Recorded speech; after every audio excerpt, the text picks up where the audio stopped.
بسم اللہ الرحمن الرحیم۔ اللہ تعالیٰ فرماتا ہے، ابن آدم نے میری تکذیب کی، حالانکہ یہ اس کے لائق نہ تھی، اور مجھے برا بلا کہا، حالانکہ وہ اس کا حقدار نہیں۔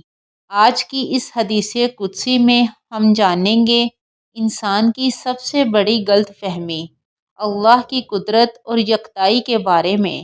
حضرت ابو ہریرہ رضی اللہ عنہ بیان کرتے ہیں، رسول اللہ صلی اللہ علیہ وآلہ وسلم نے فرمایا، اللہ تعالیٰ فرماتا ہے، ابن آدم نے میری تکذیب کی، حالانکہ یہ اس کے لیے مناسب نہیں، اور اس نے مجھے برا بلا کہا، حالانکہ یہ اس کے لائق نہیں تھا۔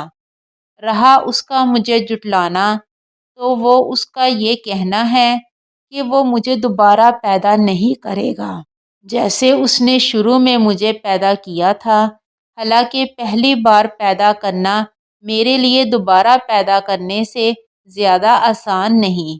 اور رہا اس کا مجھے برا بلا کہنا، تو وہ اس کا یہ کہنا ہے کہ اللہ کی اولاد ہے، حالانکہ میں یکتا بے نیاز ہوں، جس کی اولاد ہے نہ والدین اور نہ کوئی میرا ہمسر ہے۔